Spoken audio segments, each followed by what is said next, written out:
What is up, ACL Nation? Welcome into episode number 12 of Baggin Braggin. Just got back from a long couple weeks. We went to Winter Haven, Florida, and then straight from there over to New Orleans and Westwego, Louisiana. Had a phenomenal time, but we're trying to catch back up. Today, Meesh and I are going to interview Cheyenne Bubenheim, talk to her about her partner switch, the bag choices that she's making, and then if she even cares about where she's sitting in my rankings. We're also going to go over the highlights from Open number 8 in Winter Haven, Florida. Had a long couple of weeks. Meesh, how have you been? Well, probably a lot more rested than you. Yes. Because that was a bit of a rough go. I mean, it's kind of hard. I hate to complain. Like, I wonder if you feel this way too. I hate to complain about all the traveling and all, because, I mean, what a cool job and what an amazing opportunity. It's what I love and hate at the same time. Right. Yeah. But it's still exhausting. So you're like, I don't want to complain because like so many people would love this job. And I'm so grateful that I have it.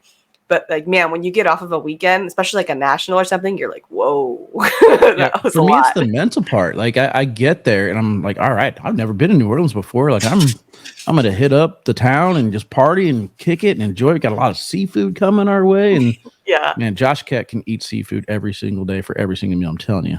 As could I. Gosh, I'm fine for like a couple of days, and after a while, I was like, I'm seafooded out, man. I just want some chicken. Oh, I know you said it on the mic, and I was just like, this.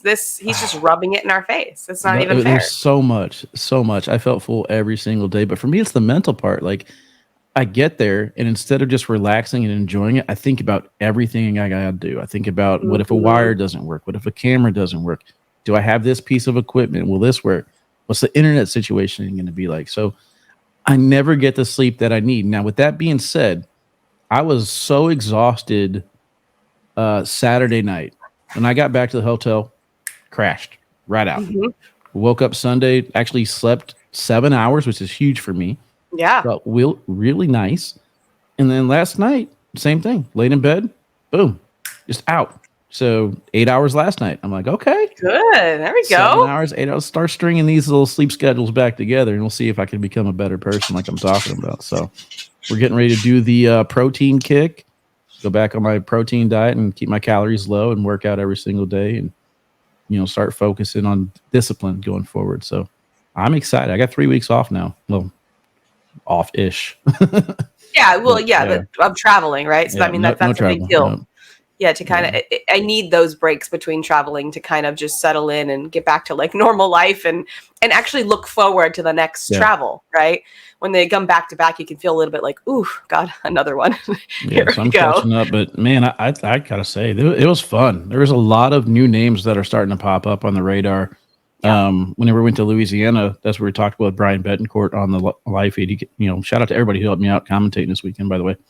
But he was just like, I love that we can bring a tournament into this area because there's a lot of people that don't travel that are good shots that we want to give recognition to. A few of them got on the live feed, but it just goes to show you there's more and more talent out there than we know of.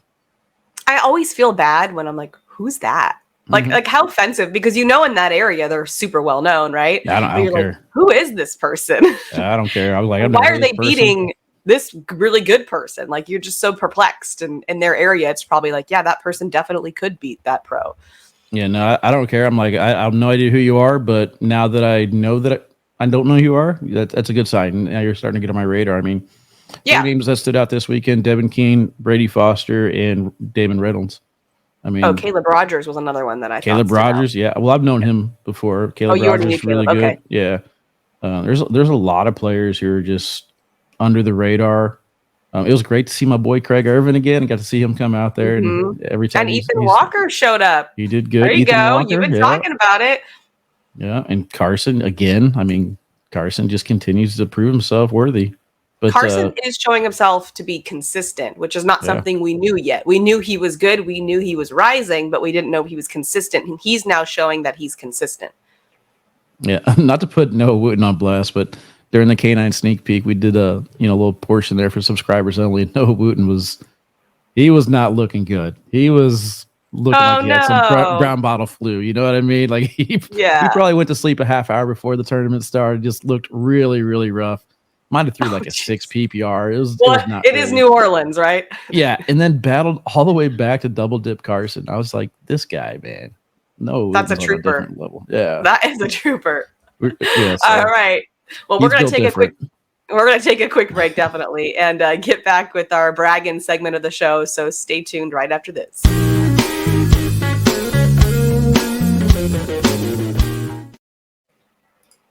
Mr. Wally, you got something to brag about? All right, so nothing for me, but I'm going to start off with basically the finale. Devin Harbaugh, my guy. I mean, I'm trying to be like him, rocking the Cornhole coaster. We're all trying to be like him. Are you kidding me? He is on another level right now. There's plenty of times where it looked like Alex Rawls bragging on him as well, just going for the trifecta on Sunday. We're starting to see this quite a bit now. Gavin Cano in Winter Haven, Alex Rawls and West Wego had a chance to go for the trifecta. No one looked like they were going to stop him. And then Devin Harbaugh just comes out of nowhere and just puts on a clinic, man. Yeah. I mean, I was very, very impressed what I saw with him this weekend. We talked a little bit about Ryan Trader and what he did the week before that. So, I mean, it's just going to be another thing. Some new names popping up left and right.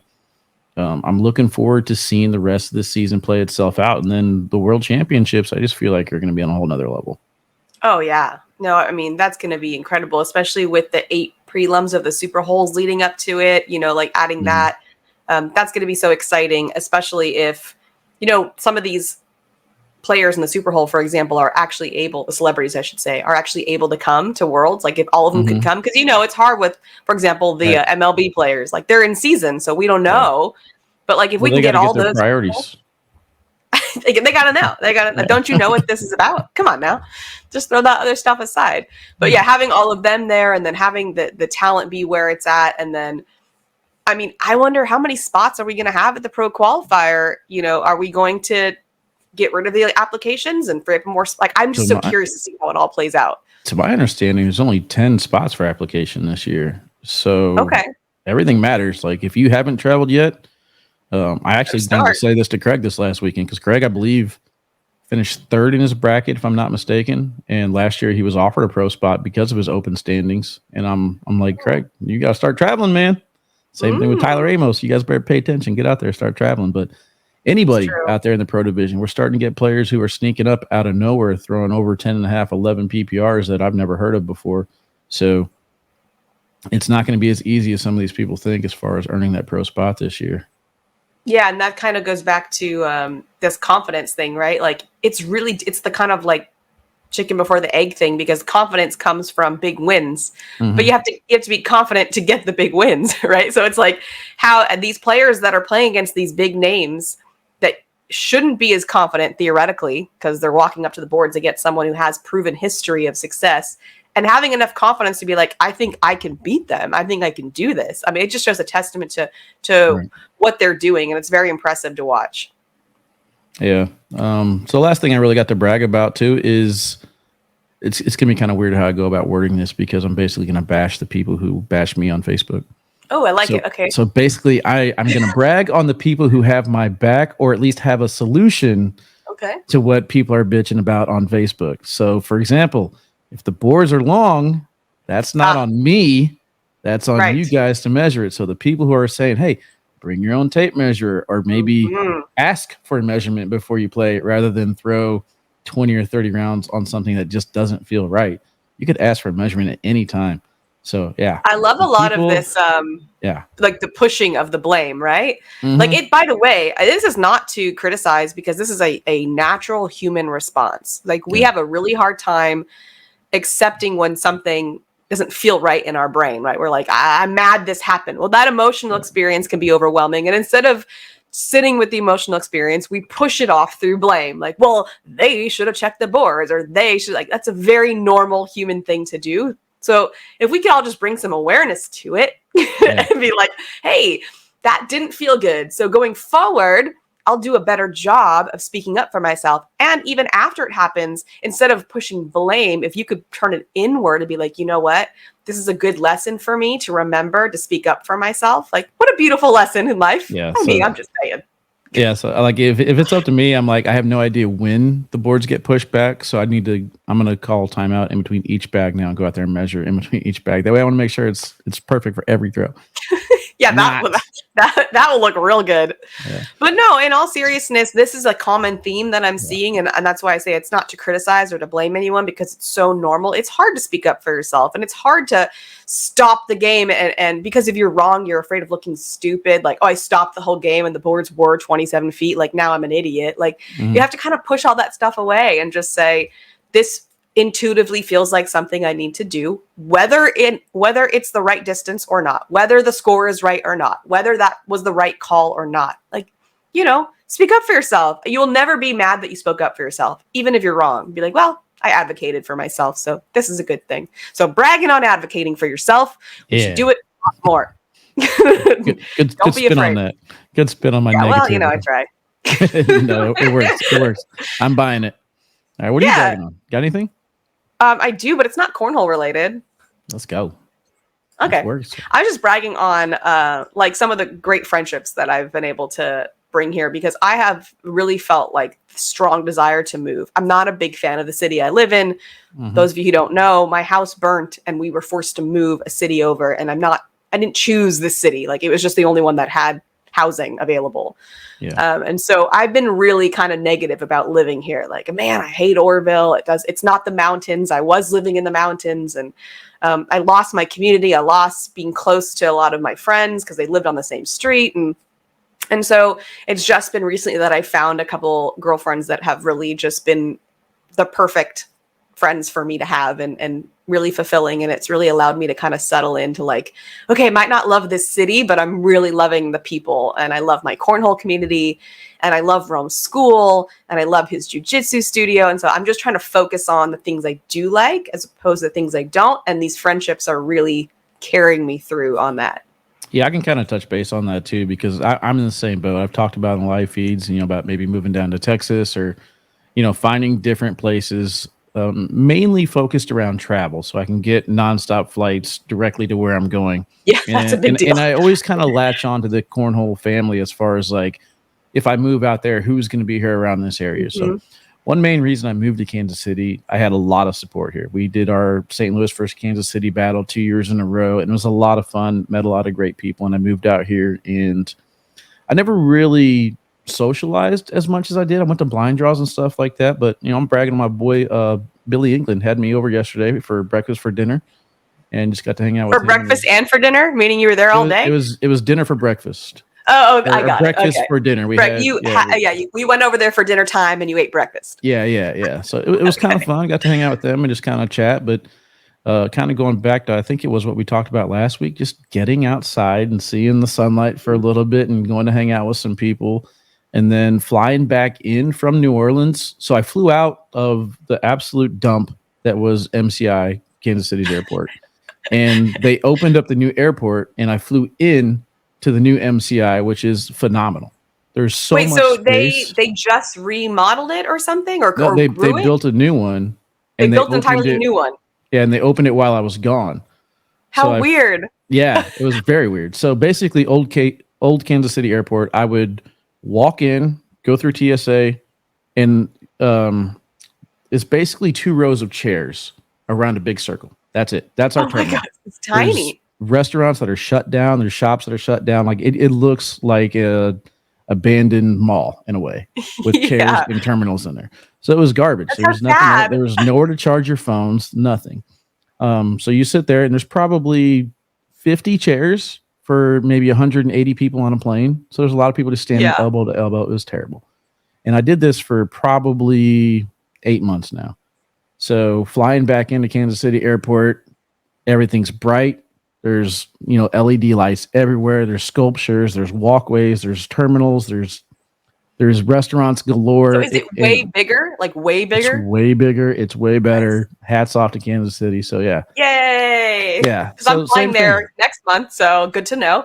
Yeah, you'll like it. You'll like it. So hopefully I can figure out a way to take you to see what it was, and you'll be like, oh my gosh, that's terrible. But no, the new one's definitely nice, and everybody is coming in town for the Topeka Open, and then we got the NFL draft here in Kansas City this year, so they got it done just in time. So yeah, it's really cool. It's kind of nice to hang out with people and kind of get a whole new perspective on the town that I've been living in. Yeah, exactly. That's kind of how it feels like like I said, I think the challenge for me was like, I didn't choose this. That was my story. I didn't choose this. I got burnt out and was forced to move to this stupid city. I didn't want to live here. You know what I mean? Like that was my attitude. And then I've really been able to turn it around and it's feeling a lot better. I am an hour from the airport. I would like to be a lot closer, but I deal with it. But so that's kind of what I got. All right. Well, we're going to take a quick commercial break and then we'll be back with our interview with Cheyenne. Stay tuned right after this.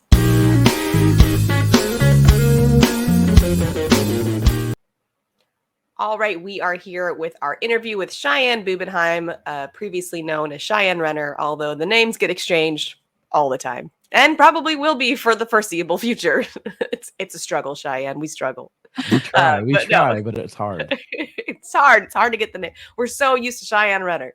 But no, congrats on getting married. That's really cool. But anyways, we're going to have Cheyenne on. We're going to talk about all her success this season and lots of other fun stuff. So thanks, Cheyenne, for joining us here on our show. Absolutely. All right. So welcome in. Thank you. Oh, did you want to jump in there, Wally? Okay, just making sure I wasn't cutting you off. No, my question, Cheyenne, is I'm really curious because in the women's events, obviously there's a dominance from you there. What do you think changes when you get into, you're still dominant. It's just the women's is like almost a guarantee that you're going to win, at least in our minds, and hopefully yours as well. That's why yours is successful. But do you think something switches when you get into like singles or doubles? I think it's more of like, I'm comfortable playing in the women's division. However, like going on to like singles with playing all weekend, I'm a little, tired. And then the rounders all day, that kind of gets to me. I think that's a little bit of the difference. Have you thought about taking something out and like not doing women's and just kind of holding your energy till the end, maybe? Or no, Brandon and I have made some like lifestyle changes, like eating healthier and, exercising. And I really think that's going to help. I love to hear that. That's awesome. I mean, I love the idea that, cornhole players are seeing that what they do off the boards is going to influence what happens on the boards, especially at long tournaments. So that's really cool to hear. When did you come to that conclusion that you thought that might be helpful? Well, I felt like we kind of needed to do it anyways, but it's just I get to the same point every open, and by Sunday I'm just dragging along. So I mean, we already feel 10 times better now. We just started about a month ago, so we already feel better, and we think that's going to help a lot. I actually think it's going to help too. So how was it playing this last weekend with Brandon? Was that fun or was it stressful? No, it was fun. We did really well in rounders. We went 5-1, and then we ended up going 0-2 in the bracket. But both games we played, the people that played against Brandon missed one bag. The next game, they missed 2 bags. So I saw that. Yeah. So it was a tough draw, but we had fun. I didn't get a chance to peek at it all, so that's got to be over 11. Sorry, Brandon. He had like a 2 DPR because he shot against 2 people that threw over 11. That's not fair. I know. We're Brandon. Well, that's how the ladies feel when they throw against Cheyenne. So there you go. Perfect game. I mean, you were just in the zone this weekend. A perfect game, throwing over an 11 across the tournament. Did you just feel like you're just like in the zone the whole time? You just couldn't get out of it? Yeah, I mean, when we first got there, we were warming up and the boards were pretty sticky, but we were in that like back room. And then as women's progressed, we kind of moved up closer to the broadcast board. So those boards were a lot faster. And to me, that's a lot better for my play style. Absolutely. Yeah, and I noticed you were throwing the all-slide 2.0, so let's go ahead and get into that debate. Obviously, Trey is not a big fan of you throwing the carpet bags. Are you going to continue to switch bags back and forth, or do you think now that you're going to throw with Frank that you're going to stay with the all-slide 2.0s? So I was actually throwing just regular all-slides. Okay.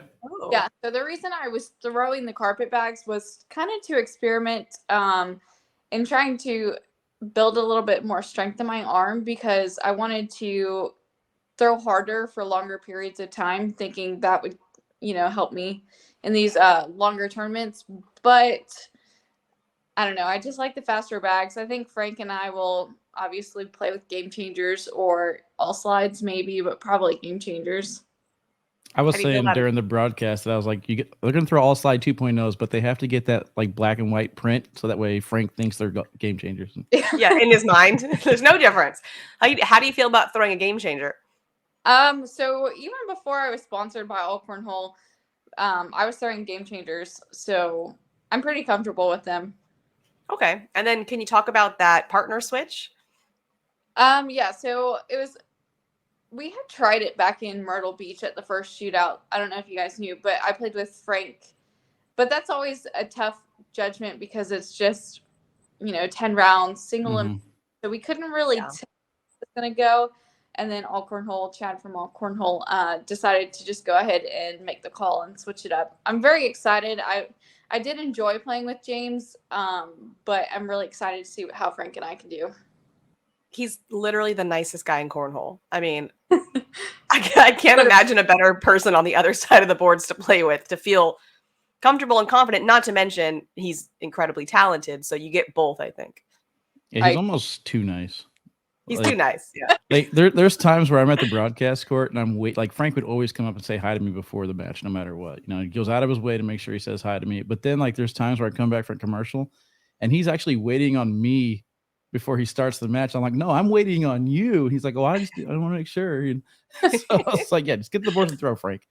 But no, I'm excited to see what you guys had. I felt like you and James really, really clicked in Virginia Beach last season. And then nothing really seemed the same going forward since then. Now, Frank is fine away. Frank, we were all worried about the hip surgery being a factor. Not at all. He just came back. He's lights out. And maybe you can kind of pick up on him a little bit because he throws in the seniors division now, and he's still dominant on Sundays. So kind of take some bits and pieces from that and hopefully improve your singles game on Sunday. But I'm looking forward to this partnership with you and Frank, throwing the game changers or whatever fast bags you guys are throwing. I think that's going to help overall as far as teams go. Yeah. And I think it's a win for James too, going back to Jordan. Yeah. I mean, there's no hard feelings between any of us, we're all still part of the same team. So I hope they do well. Yeah, absolutely. Have you ever asked some of the other players who do seem to be able to like last their whole weekends? Like, did you ever ask like advice? Like, what do you do to stay? I mean, there's a difference between some of the other ones that don't play women's seniors or juniors because they don't have that first day. But have you ever like kind of checked in with them to see what they do? Honestly, I've never. I probably should. That's a good idea. Well, you have the partner, right? You have Frank, who seems to be able to go pretty deep as well. And I'd just be curious if he has any advice, like for myself too, just how does he do it? I mean, because Frank's in the senior division, barely, right? But, it's not like he's a 12-year-old that we're like, well, that's not even something I can compete with. The 12-year-old's easily going to have stamina because they're a kid. I think last year it was Mesa. Whenever Cheyenne, you joined me in the booth for one open. Was it Mesa or Vegas? Where were we at? I think it was Mesa. We were on the Ultra Cornhole court, and I think she joined me in the booth, and she was talking about her nutrition plan, and we were talking about. She's like, "No, I like Hostess cupcakes and donuts or something like that." So get it. You got to put her on blast. I'm just saying, getting the food right and acknowledging the problem and fixing it. That's huge. I mean, that's something that a lot of cornhole players can't do. Sometimes. Well, by the way, let's face it, in the cornhole world, there's some stubborn players out there. Yeah, but by the way, we're talking about the number one female player in the world and in a easily top 20. So talking about like having a problem and fixing it is so, it's minuscule, right? But how important would it be for you to go to top 20 to top 10, and how hard would that be? I think once we get more into this and the season really kicks off, I'm hoping I can prove Wally wrong. I was waiting to get to this. Yep, good. I set it up. Go ahead. I hope to be in the top 10. I mean, I'm really working hard, practicing every day, and just really trying to perfect my throw. Your throw is perfect. So what is it that you feel like you have to focus on in your practice? That's my thing. I don't really practice different. Like, I'll go and practice for a couple hours and just run bags or, take 10, 15 minutes, dedicate it straight to airmails, just things like that. But I don't really feel like I do anything special when I'm practicing. I think it's more of a mental type thing for me. Can you talk more about that? I just feel like that's the difference between me being a singles player in the open division, and then me being a singles player in the women's division. In the women's division, it is on Friday, but I feel a lot more comfortable. So just trying to, I had big singles wins, but it's been a while. So trying to get back into that mentality. Are you aware of, this sounds like a silly question, but like, are you aware of the thoughts that might change from one division to the next, from women's to singles? Like, do you notice that your sort of like mental chatter is actually different? I don't feel like it's different, but I feel more pressure. More pressure. Okay. So you're very, very confident going into Friday. You got the adrenaline going. You're happy to get to the open, and then you're very confident in the women's division. But then, do you feel like you have to prove people wrong on Saturdays and Sundays? I mean, how much of the outside noise gets in? I mean, it does. I definitely feel like, not that I necessarily have to prove people wrong, but I have to prove it to myself. Mm-hmm. So I think a really cool change would be to like already not have to prove it to yourself, I guess, already believe it so strongly and not need to like do it to prove it. Does that make sense? Yeah. I just feel like that would be like a huge shift. Fake it till you make it. I mean, is that the saying? Honestly. I mean, she's already there. Yeah, like in your mind, if you've already done it and already made it, and it doesn't matter, your brain doesn't know the difference between reality and thinking or visioning, right? So I feel like that could make a shift for you. You're like, I'm not out here to prove anything because I've already done it in my mind. Like, just pretend like you won the last 5 singles events in your mind and see if it changes it. That's true. Just a thought. Yeah. All right. So, Cheyenne, let's see. I got you in the 26th ranked spot right now. Boo. How does that make you feel? This is before season. Keep in mind, this is before season. Like we don't know who she is. Sorry, go ahead. I'm just saying in the open division. So I got her right now at 26. The problem is that people don't understand when you do rankings. I could put 100 people in the top 20 and still feel confident in it. So like we're not talking like, oh, everyone thinks I'm bashing you when I say that you're not in my top 20. Like there's good players out there. But yeah, so I hope that you could at least use my number to add some fuel somewhere and maybe get to the top 10 and prove me wrong. And I'll be the first one to be like, yeah, I'm happy for her. But I'm not changing. There's so many people. It's so hard to even come up with the top 20. So there's no hard feelings. I'd just like to give you a hard time. No, I'm all about it. I love it. Chat, on the other hand, they're heavily in your corner. So you got them going for you.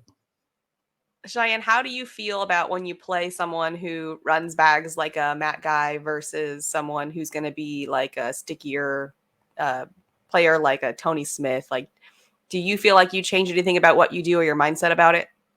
To me, I feel more comfortable going up against someone who runs bags. I'd rather play someone like that, even though it's going to be a tougher or longer game. Someone who blocks and rolls and things like that, that's more mentally tough on me. So I'd rather just play my game and play against someone who runs bags. And does your game change against those dirtier style players? I feel like I have to be a little bit, like I have to think more when I'm playing. So if they're constantly throwing a block, I'm having to really like think about, either airmailing or pushing through their bags. I mean, your push through so good, but I'm just wondering, obviously you're a fast bag player, you like fast boards, but when you have to push through a combat, does that worry you at all? Yeah, and that's the difference between someone who throws a fast bag and they block, or someone like Tony Smith who throws those combats that are so slow. It is a lot different of a shot than just pushing through a regular fast bag. What do you change about how you throw it? I just so I've learned more that I need to, like, if I'm pushing through someone's block, to like kind of hit right behind their block or their bag. Land deeper on the board. Yeah. Got you it. didn't have any problem pushing through Tony's bags and was it Salt Lake City?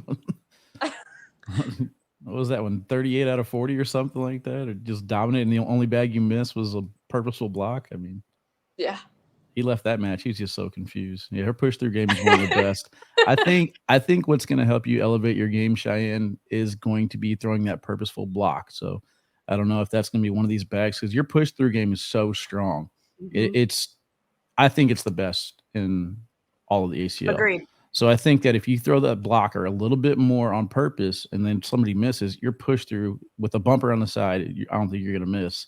And I think that's how you're going to generate these 2 points that you may need on the opens or something per round. Yeah. So. Well, that was another reason why I kind of started throwing the carpet bags was to try to learn to block. But in all reality, throwing them, I just had to throw my normal bag and they just stuck. So really, I don't feel like it really helped me learn anything. But that was another thought process throwing those carpet bags. It was a good experiment. Yeah. We're going to take a quick commercial break and we'll be right back with more with Cheyenne.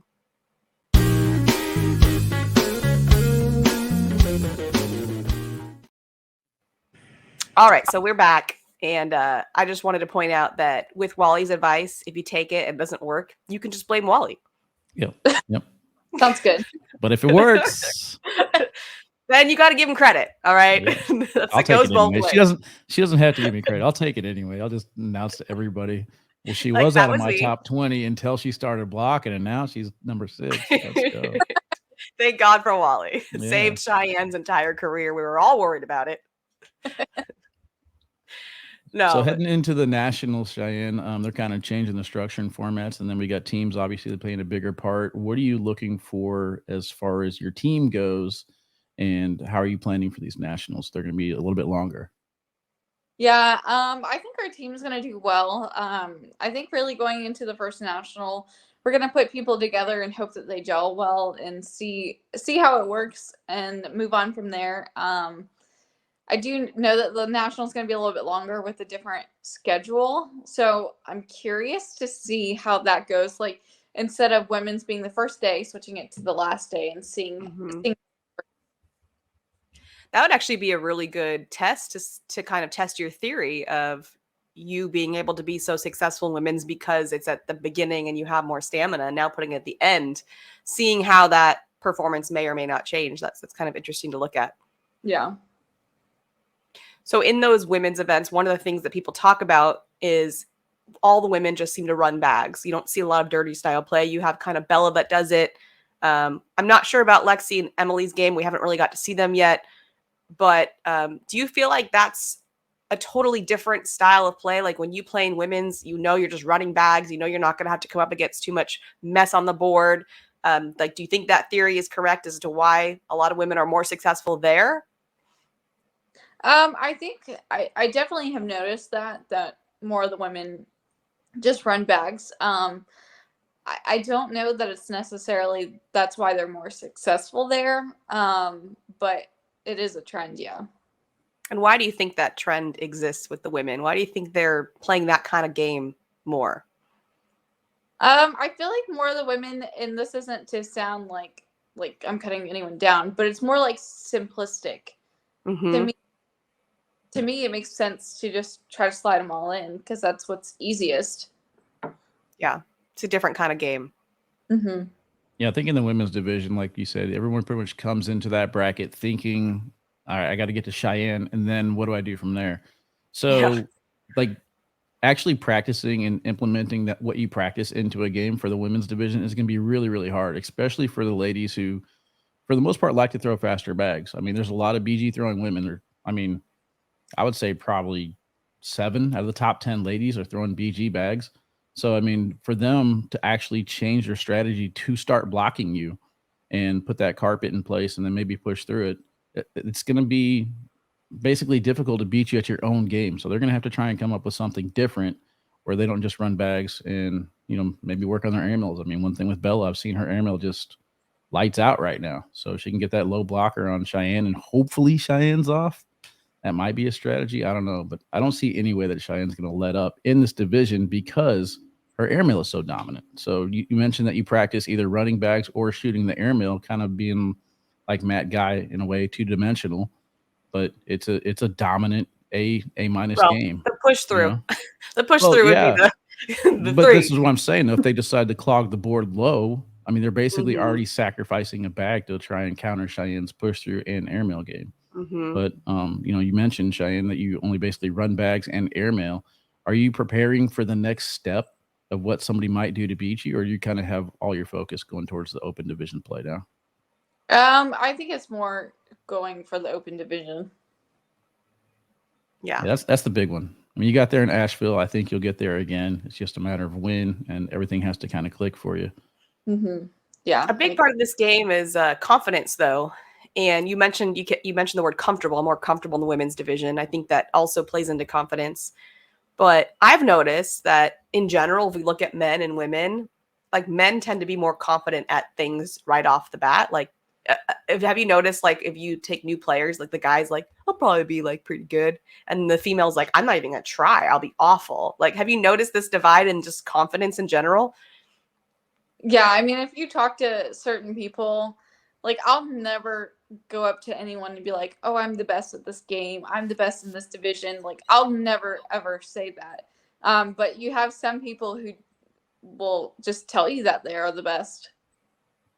It's definitely a different. I feel like it's very gender oriented for the most part. I don't know. What do you feel about that? Male with two females? I'll say real quick before we finish up, I do want to talk about that because one guy's name who keeps popping up around the place about improving their game is Brandon. So how confident does Brandon feel about his game, and what I mean, he said he's putting in the work left and right. I mean, he's going for a pro run this year, I assume. So I mean, ask Brandon, I guess. I mean, I feel like I'm not confident at all when I step to the boards, but I also don't have the time to practice and put the work into it. So I am not going to back down from a challenge. Maybe that's the aspect you're talking about. Yeah. So what kind of work is Brandon doing? I mean, Brandon practices with me. Like, I'll go in the mornings while he's at work, and then we'll either go to a tournament at night and play, or he'll come because we play in our storage facility. So he'll come and play with me there. I mean, I definitely think he's gotten a lot better, and he's putting in the time and effort. I think it's more, and this kind of goes against what we're saying. I think it's more of a confidence thing with him. Yeah, but what creates confidence in your mind in a player? I mean, I feel like getting those big wins and wins, right? Yeah, right. I agree. I think wins make you confident. He doesn't really have those like big title wins yet. Right. Out of 100 times, how many times does he beat you? He beats me. I don't. Is he up to double digits at least out of 100? Yeah.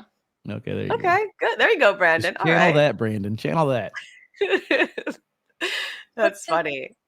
He's comfortable with me. Yeah. And then going out and playing against other people. Yeah. Well, I mean, it's kind of like, same thing you say about Jamie and Kaylee. Like, if you're going to have to practice against someone, it's a pretty convenient person to have to practice against. Like, it's not like it's a pretty intimidating person to play against in the cornhole world. Right.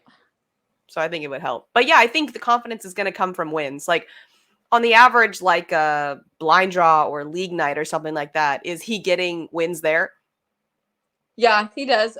We've kind of taken a step back from our local tournaments and just focus more on practicing and putting in the time that way.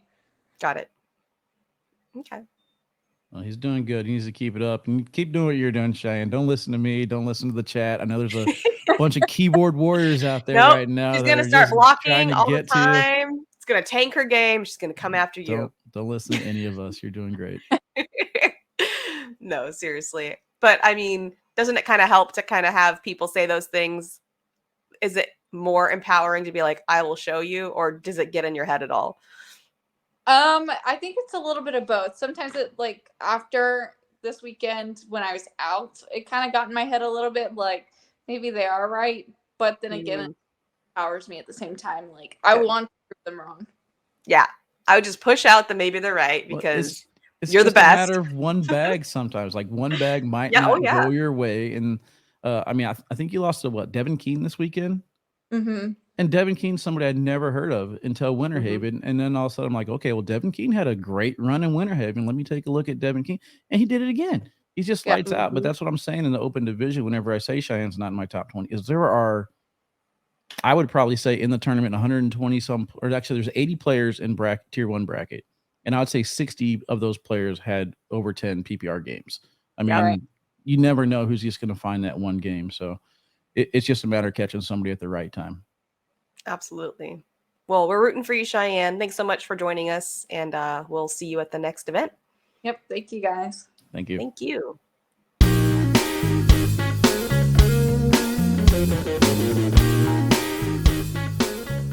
All right, you're ready for some highlight clips. Let's go. And we had a lot of fun. Again, apologize not being able to get the clips last week. I tried editing them. I went out to the Cobb household and I hung out with them for a little bit and just got to meet their family, and very, very welcoming family. I don't know if you had a chance to watch the live feeds this weekend, but Tay joined me on the live feeds. Oh my God, so cute. She was the star.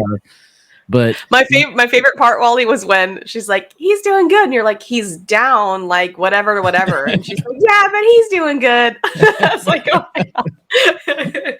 My favorite part of that is whenever she's like, "Don't tell Tyler or Tice," but my favorite. We brought that up on Around the ACL already. She did so good, but no, the generosity of them having me out there and just getting to see where all the love comes from. I definitely appreciate the Cobbs, but yeah, just no time at all to get into the highlights. We got 3 weeks anyway, so I figure we'll do open number 8 highlights today, open number 9 highlights next week, and then the week after that, I think we should have some fun and kind of open it up to cell phone footage, and maybe we'll do like highlights. Yeah, do like a little top 10 or something. So we'll put together a post and see. Yeah, we got to do that sooner rather than later, so we have time to kind of go through them. So we'll get that out there. But where do you want them to send the post? Do you know? I'll probably make a post and maybe just do caninecornhole.com at yahoo.com, I think is what I'll do. So caninecornhole at yahoo.com. Yeah, and I can go through them and go from there. So perfect. All right, cool. All right, so we are open number 8, Winter Haven. Let's get into it. That's number 1. You're going to 1. Got to go to number 5. You got to start with 5. Pause this. Well, why'd you put it in this order, dude? That's why I labeled them. Jeez. Fail. A Wally fail. All right. Let's pretend you didn't see that. Number 5. Like a whole bunch of highlight fails for us. But number 5, I kind of wanted to start here with Tubby. Tubby has been throwing very, very phenomenal, and I don't think I'm going to get him on the Winter Haven. I don't think I'm going to get him on the Westwego highlights.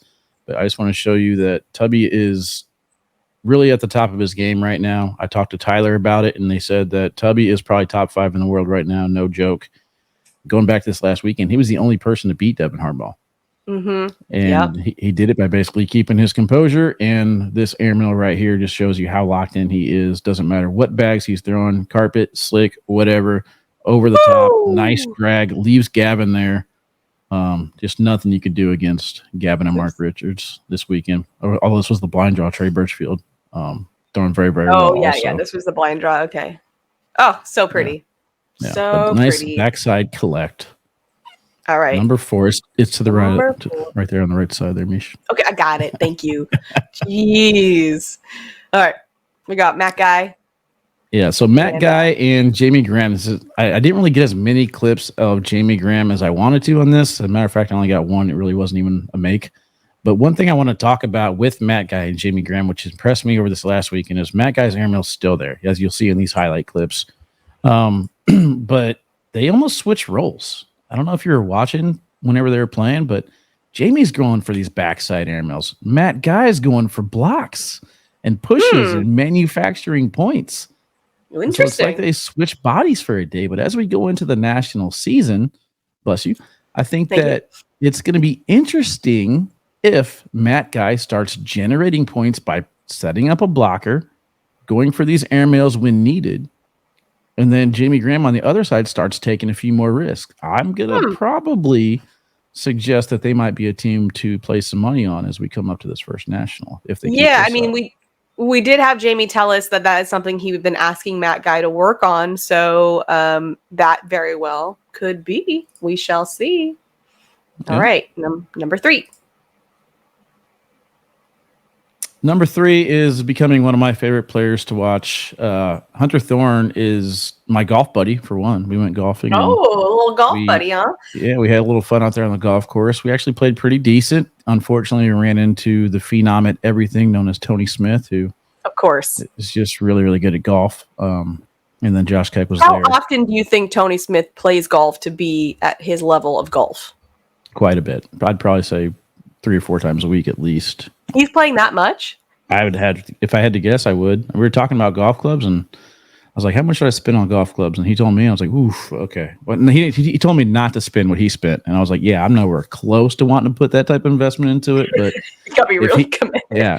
If he's going all in like that, and it's showing in his golf game, I mean, he's the real deal. I actually think he could actually probably make a run at pro golf if he wanted to. Good Lord. How are you so good at like so many things? I don't understand. There's a lot more money in golf, but yeah, I had to get some like for now at least. All right, yeah, so we got some awkward knuckles here in Hunter Thorne and let's see it. Probably the longest awkward knuckles we've ever seen. He's just holding it out there. Oh man, I was just shaking his head. Yep. He's just gonna do me dirty like that. He'll do that too. He'll leave it out there until you notice. He'll chase some people down. But Hunter Thorne, he's got all the shots. It's not the prettiest releases out of everyone out there, but he is rolling bags over. He's hitting airmails. He's consistently up there as far as the brackets go. And one thing I like about Hunter Thorne is there's times in the match where I feel like he's losing. You know what I mean? And when I look at the scoreboard, I'm like, he's right there in it. He's still in it. And then before the match is over with, he'll get the win. So I'm very impressed with what I'm seeing out of Hunter Thorne lately. I think he's going to continue to be a name that's just going to be up there at the top, and I'm looking forward to him and Noah in doubles. Absolutely. Can't wait for the Nationals, Meesh. I know. It's been so long. Okay. All right, so number 2, a lot of people were worried about Baby Goat. I was never one of them. I'm not one. Okay. To go on record. I'm not worried about him at all. That's why I picked him and Ryan Windsor as my first team in the fantasy draft. But Baby Goat, he's finishing off brackets now. He's getting deep runs, and he is the one player, I think, the American Cornhole League who has every single shot and the composure to execute those shots at any time. Oh, yeah, that's going up top for the airmail. This right here is an airmail I'm not even thinking about shooting. God, no. I'm staying way away from that. Yeah, and then he's got the penguin. We've seen him multiple times. Oh, I know. And then the short airmail on top of a pile to go in for the win. So look at the score. 19-19, 22-20. I'm sorry, 22 rounds, 19-19. And he's going for it, hits the shot for the win. Alex Hicks, just a little montage right here on only Winter Haven highlights. This isn't just one event. Crazy. But he is really, really good. He's the real deal. I'll never forget whenever Kyle Hutley mentioned him to me way back when. I said, is he really that good though? And he was like, yeah, he's the real deal. I was like, no, I ain't scared of him. I'll put anyone in St. Louis up against Baby Goat. And now that I moved out here to KC, I'm like, I'll put Baby Goat against anybody in the country. He's the real deal. yeah, about good. That. Oh man, just not even fair, that talent. Crazy. Yeah. All right, number 1. You saw a second of it before. We're gonna pretend you didn't. Yeah. Hold on, let me go back. All right, here we go. Yeah, we're going to the other side of that kid equation there. Ryan Trader for me was a story for Winter Haven. I know, and I just don't understand how his arm or shoulder doesn't get tired.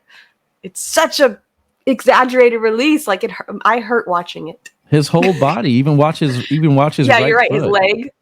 His leg kicks. It kicks, it twists, everything. That one was less. His airmail was less of a kick. So yeah, definitely not the prettiest of throws, but the kid kept his composure. There wasn't one single moment that looked too big for him this weekend here in Winter Haven. He threw against Alex Hicks, Mark Richards, Fisher Hamilton, Matt Guy. Nothing phased him. He kept all his shots. Hung with all of them, no problem. Yeah, great job, kid. Impressive for any age, but especially being as young as they are. Yeah. All right, that's all the time we have today for our show. Thanks for tuning in, and we'll see you guys all next time. There you go.